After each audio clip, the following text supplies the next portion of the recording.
Come quick, Tennessee. You gotta see her. See who? Samantha. Isn't she beautiful, Tennessee? She just moved in.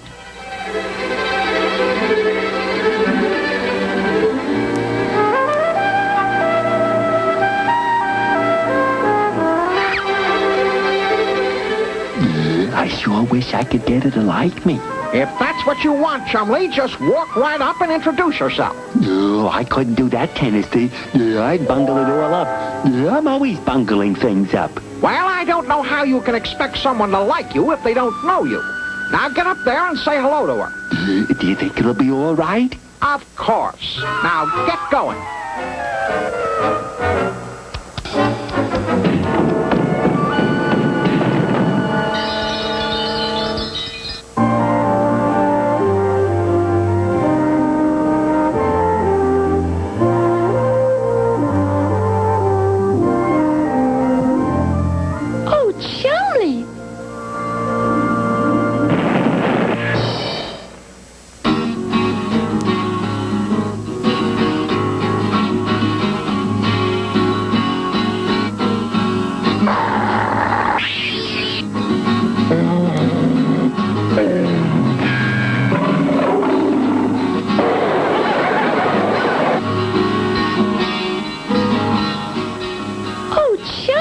She likes me, Tennessee. She likes me.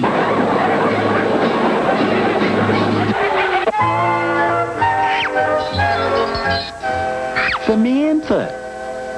Chumley, you certainly are a bumler. We'd better get over to see MrWhoopee. Maybe he can find a way to make Samantha like you. So, you want her to like you, eh, Chumley? Well, then, that offers us a very likely subject.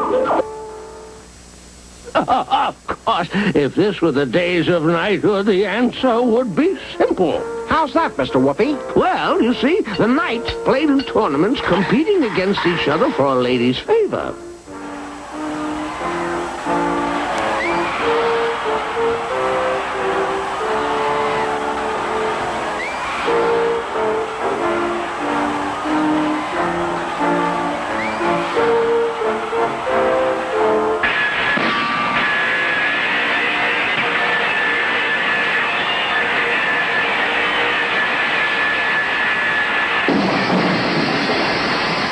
The knight who won the tournament was honored by the most beautiful lady at court. That's it. A contest. We'll have a race. And Chumley will win. Tennessee Tuxedo will not fail. Come on. And thanks, MrWhoopee. Wait a minute. That isn't all. Wait, there's more. Remember, Yak, Chumley has to win this race. Oh, sure, Tennessee. Oh, Chumley wins. Right, Chumley wins the race. Oh, you can count on me. Oh, sure. Ready, get set, go. You better start the big push, Chumley. We're almost there. Chumley! Chumley! Chumley! Oh, no. Faster! Faster, Chumley! Faster! Yo! Yak, slow down! Wait for Chumley! Stop! You'll ruin everything! Stop, Yak! Stop! What's the matter? What'd I do? Why'd you knock me down, huh? You mad at me or something? What'd I do? Oops. Yak won! 3 cheers for Yak! That stupid Chumley knocked him across. Maybe we better see MrWhoopee again.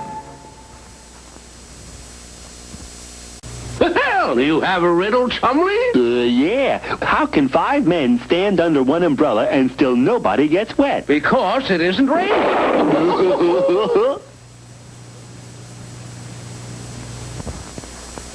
Gee, I don't think Samantha's ever going to like me. I tried to tell you there was more to it than just showing off your physical abilities. If you want anyone to like you, you need to know the rules of etiquette. The rules of what? Rules of etiquette. These are simple rules based on common sense to make you and others comfortable in any situation. Here, let's take a look at the three-dimensional blackboard. Oh, yes, here it is.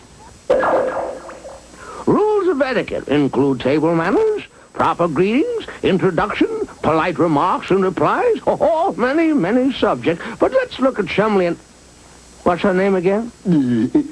Samantha. Oh, yes, Samantha. Now, suppose you two go to dinner together. Chumley mustn't do something like this. I should say not. No, indeed. Such tricks are not only bad manners, but they're very dangerous.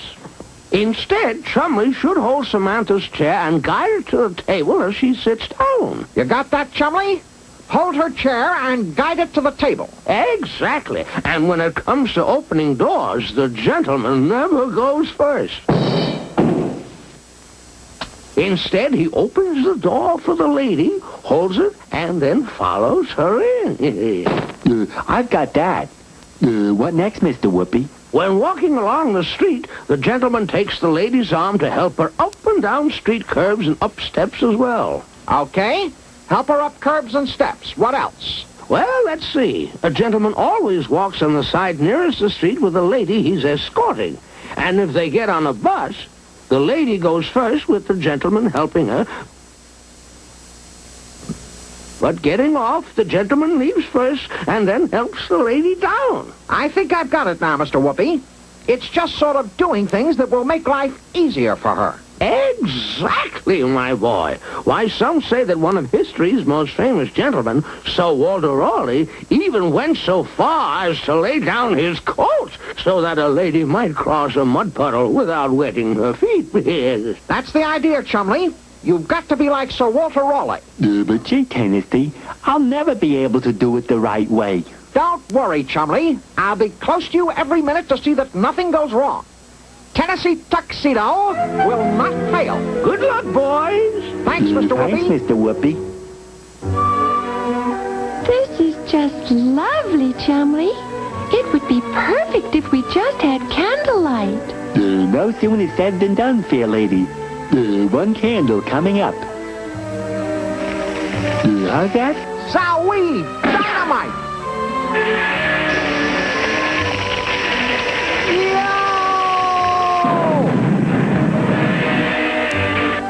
Oh, Chumley, you are just like Sir Walter Raleigh. Here I go again.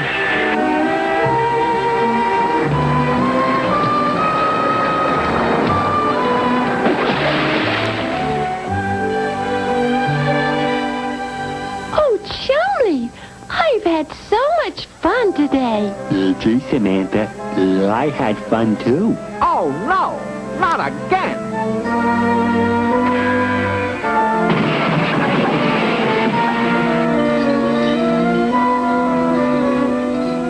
Chumley, you are such a gentleman. I certainly do like you. Good night. She likes me. You hear that, Tennessee? She likes me.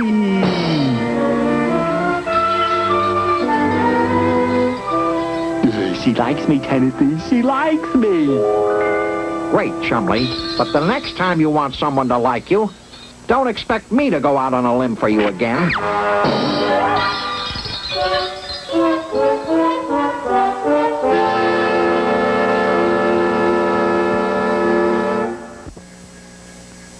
Tennessee and Chumley will be right back with more cartoon fun.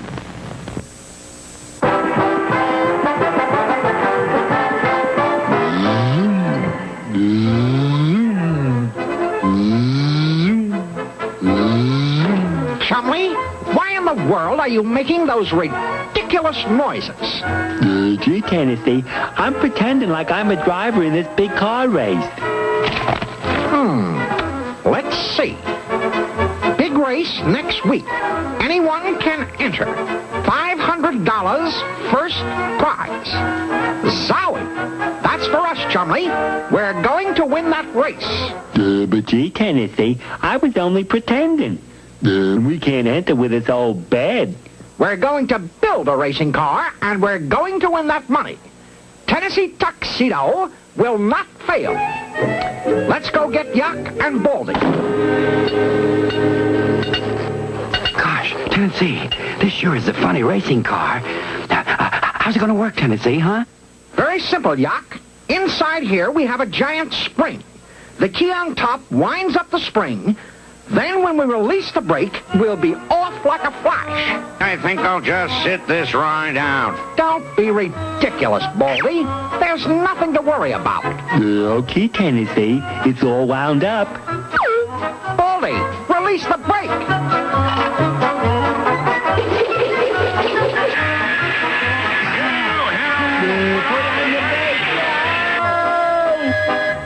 I think there's a flaw in the ointment. Maybe we should go into the well-digging business. That's ridiculous, Chumley. What we need is a new design. What's this big rubber band for, Tennessee? Is this a car or a slingshot? That's our motor, Baldy. This rubber band should be perfect. This is as far as she'll go, Tennessee. Put on the brake, Yuck. All right, men. Here we go.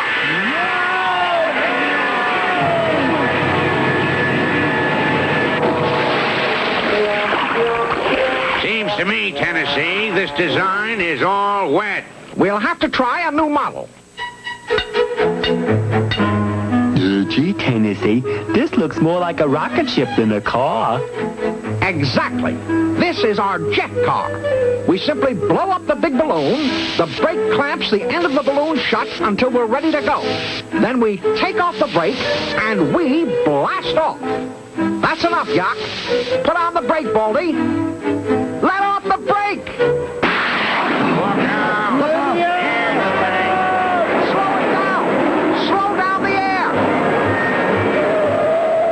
What did I tell you, man? Now we'll just drive over and sign up for the big race. Just sign your name right here. Now you're all set except for the $100. $100? You have to put up $100 if you're going to enter the race. Oh, no. Gosh, Tennessee, we don't even have 100 cents. Oh, how are we going to enter the race? And with all that money? Hey, that's a great-looking car you got there. You want to sell it? We'll give you $10. Sell it? We won't sell this one, but we'll build you one just like it. Great. Just so we can have it in time for the race. Oh, I'll take one. Oh, yeah, I'll take one, too. Yes, I'll take one. All right, all right. Just give your names, and Chumley will write them down. We can't build all those cars. It'll take us forever. We'll just have to find out from MrWhoopee how we can make our cars fast. Well, you have a riddle, Chumley? Yeah. Why is a farmer cruel to his corn? Because when it's grown, he pulls its ears.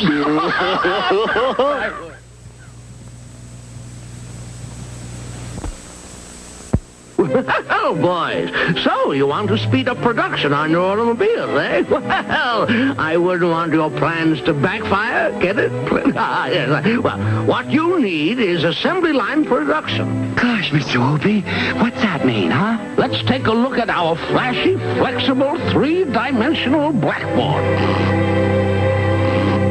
The first factory that used the assembly line of manufacturing was a flour mill run by Oliver Evans of the United States.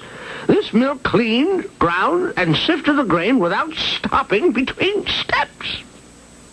You can see that the assembly line system of manufacturing moving goods along from one worker to another made production much faster and thus helped make products much cheaper because fewer hours of labor were needed. That's great, MrWhoopee. But what about cars? Oh, yes, cars. It was Henry Ford who introduced the assembly line system for automobiles. By 1920, he was making automobiles on the first fully automatic assembly line. Gee, MrWhoopee, what is everybody doing? If you went into a modern automobile assembly plant, you'd see something like this. First, the bare framework placed upside down on a long, slow-moving conveyor belt. Next, someone fastens on the rear suspension system, and the next man bolts on a rear axle. Then the front suspension system is mounted, and other men reach in bins alongside the conveyor belt, pulling out propeller shafts, fuel tanks, brake linings, and many other other items which they installed in turn. Zowie, Mr. Whoopee, that's fast. Oh, yes, indeed. Next, a giant mechanical hand picks up the frame and turns it right side up on the conveyor belt. An overhead crane swings a complete engine into position while men working alongside put on the wheels and tires, steering gear, and even bumpers.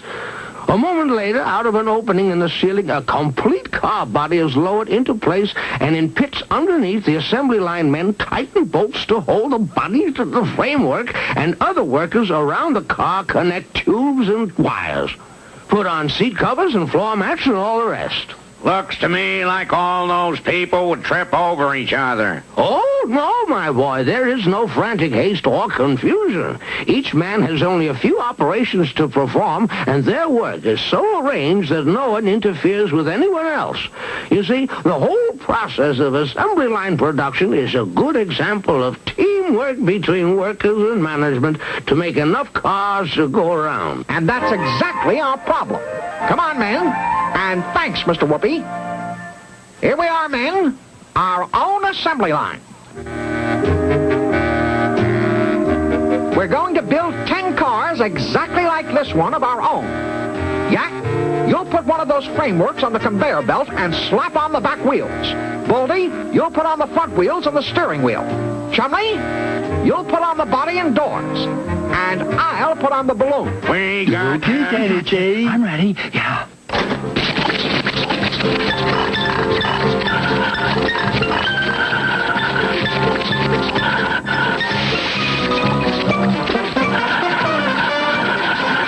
Oh, gosh. There's no more pins to hold on the wheel. I'll just borrow one from our car. Uh-oh. Out of bolts. I'll just borrow one from our car. Gee, there's no more hinges for the doors. I'll just borrow the ones from our car. That's it, men. 10 brand new cars. At $10 a piece, that makes $100. Just the amount needed for our entry fee in the race. And we're sure to win. And so, racing fans, the drivers and crews are ready to leap into their cars at the sound of the pistol. And there it goes. Let's go, men. Oh, great. The doors fell off. No time to worry about that now. Tennessee Tuxedo will not fail. Yak, let off the brake.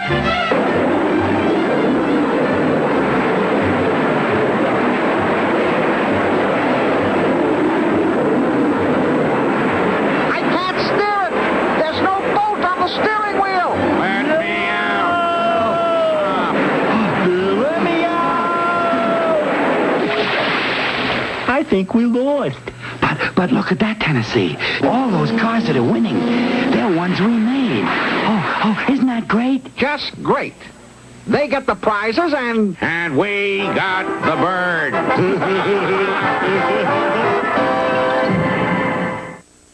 Now stay tuned for the Private Eye with the totally cool gadgets.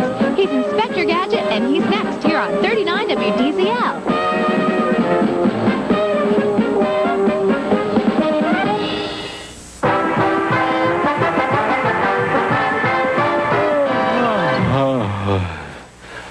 Boy, oh boy.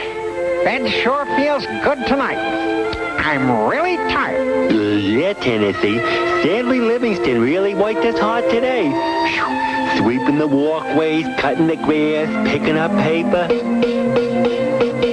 Zowie! What in the world is that? Sounds like hammering. Come on. We'll never get to sleep with that noise.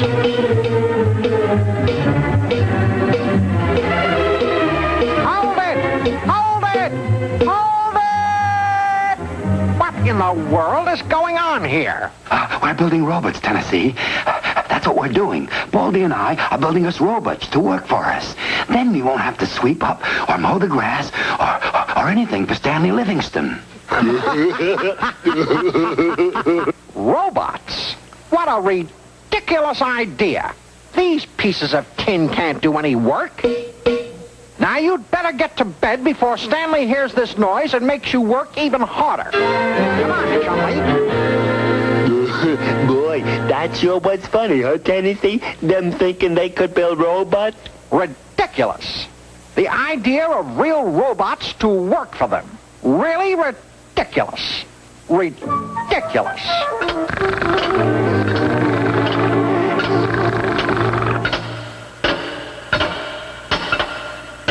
Now what? Can't we ever get any sleep around here? You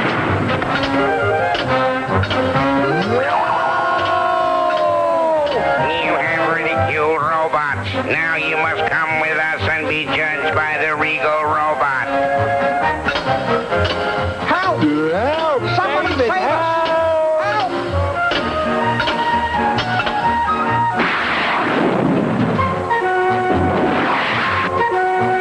Stop! Let us go! Help! Let us go! In the name of the regal robot, stand up in the presence of the regal robot. You have been found guilty of ridiculing robots. You must be punished. What shall the sentence be, jury? 10 years at hard labor. Not enough. 20 years at hard labor. Not enough. 40 years at hard labor. Not enough. Then there is only one choice. I sentence you to a final punishment.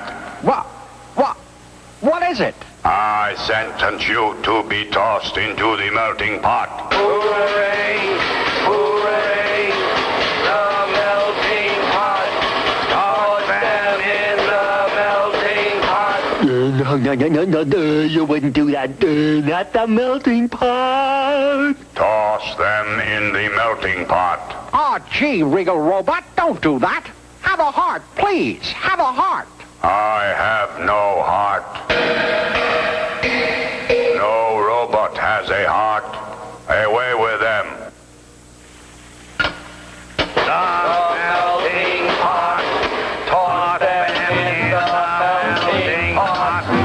Gee, Tennessee, this looks like the end for us.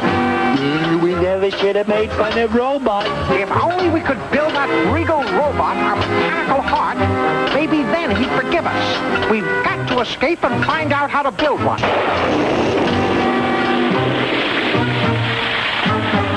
This is our chance to escape. The robots will rust if they try to follow us in the ring. Come on, Chumley. Run for it. Look, Tennessee, they've got built-in umbrellas. After them, I shall turn loose the dogs.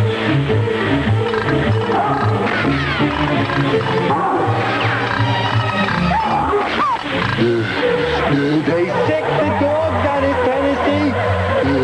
We'll never get away.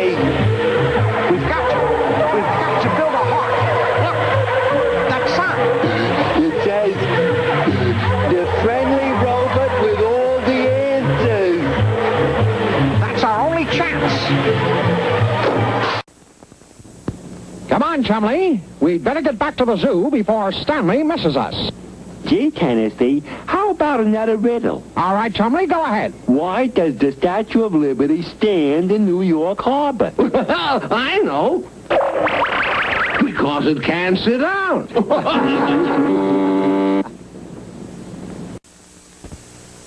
Well, boys, you seem to be in a bit of a hurry. We sure are. A big hurry. But we really need to know how a heart works. Can you tell us? Well, I wouldn't want you to leave heartbroken. Now, let's see what we can find out with our mechanical three-dimensional blackboard. Well, let's see how a human heart works. It is a very important instrument. You see, blood must be kept moving in the body every minute of life.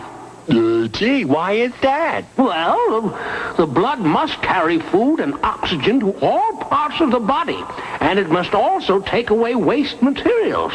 What does the blood travel through? Well, it's a system like pipes or tubes. They're actually blood vessels of three different kinds: arteries, veins, and capillaries. Get that down, Chumley. We'll need 3 different sizes of tubing. That's what the blood runs through, and it's the heart which keeps it moving. You see, the heart is like a pump, or really 2 pumps in one. Get that, Chumley? 2 pumps. That's right. One of these pumps sends the blood to the lungs and back again, and the other pumps blood over the rest of the body. Those pumps look like 2-story pumps. That's right, my boy. The top story is the auricle, and the bottom story is the ventricle. Which way is the blood pumped in and out? Well, the auricle on the left side receives blood coming from the lungs. This left auricle then sends the blood into the left ventricle. The left ventricle then squeezes the blood into a big artery called the aorta, which has branches going all over the body. What happens then? The blood flows into tiny capillaries. From the capillaries into veins, and they carry blood to the right auricle. From there, it goes to the right ventricle. And this sends it through arteries to the lungs, where it flows through capillaries. Then into veins leading back to the heart, and whoopee! Oh, the whole process starts all over again. Gee, I sure didn't know all that kind of stuff was going on inside me all the time. It's complicated, all right, but I think we can build one. We'll build that royal robot a heart, and he'll forgive us.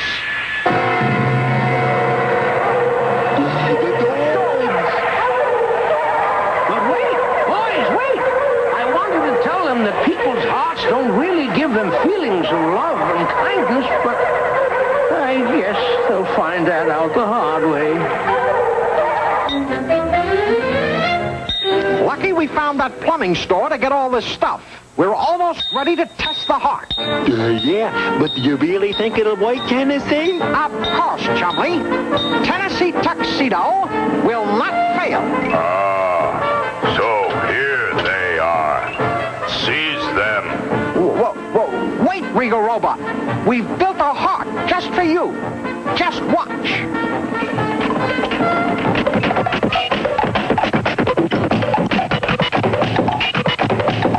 Look out! You numbskulls, look what you've done now. Away with them to the melting pot. No, don't do it. Stop. Stop it. Wake up, Tennessee. It's time to get up. Oh, thank goodness. It was only a dream. Boy, Chumley, wait till I tell you.